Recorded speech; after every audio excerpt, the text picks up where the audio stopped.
All right.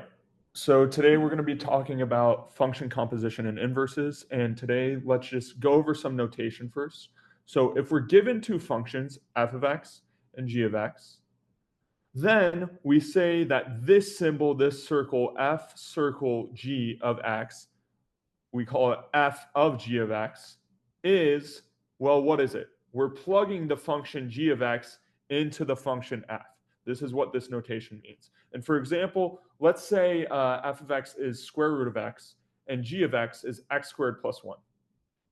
When we want to find f of g of x, that's what we call this symbol right here, then what is it? We're putting g of x into f. Well, f is taking the square root of the input. So it's the square root of g of x. That's what this symbol simplifies to. And then we know what g of x is. It's x squared plus 1. So f of g of x is the square root of g of x, but that's the square root of x squared plus 1. All right, that's function composition. Now, let's talk about inverses. Two functions, f of x and g of x, we call them inverses right here if when we compose them, this is also called function composition up here. When we put f into g, when we take f of g of x, we get x back, only x back. And that's, we say also two functions are inverses if we do it in the opposite order. If we plug in f into g and we get back x. And here's an example of two functions that are inverses. So f of x will be x squared and g of x will be square root of x. These are inverses. Why? Let's find f of g of x and see if we get x back. Okay, so we know that f of g of x is f, but plug in the expression for g of x. But the expression for f is squaring. We're squaring whatever we put in. So we have to square whatever g of x is. But we know g of x is square root of x. So f of g of x is, we're taking the square of the square root of x. But when we take the square of the square root, we cancel and we just get x back. So these two functions are inverses. Now, there are going to be some problems where it asks you to find the inverse function, find the function inverse of a given function. And here are the steps on how to do that. First, you're going to set the function equal to y if it's not already. And then you interchange x and y. And then you solve for y to find the inverse function. So the big step is interchanging x and y and then solving for y. So it's just, we're going to be flipping the symbols. Okay, all right. So let's do this problem right here.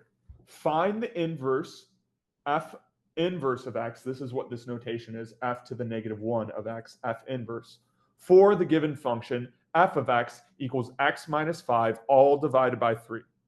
Okay, so the first thing that we do, we're going to set f of x equal to y. So we set this expression here equal to y. That's what we do down here. Okay, and next, we're going to flip x and y. As you can see here, in the first step, y is over here and x is over here.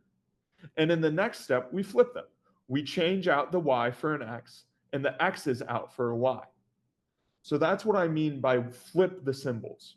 Okay, and then the next thing is we want to solve for y. We have y in this side of the equation, but we want to isolate it. We want to get it by itself. But this whole expression is being divided by 3. So to isolate the y, we're going to go ahead and multiply by 3 on both sides. And then next, what happens? When we multiply by 3 on both sides, well, we get 3x over here, and then we can cancel the 3 over here. But then we're left with 3x equaling y minus 5. So we can drop these parentheses here. And then we just need to solve for y. But how do we do that? We want to isolate it. We have this minus 5 attached to it. So let's add 5 to both sides. And we get rid of that minus 5. And then we're left with 3x plus 5 is equal to y. But that's exactly the inverse function. So our inverse function actually is equal to this right here. All right, that'll be all for today. Thanks for watching.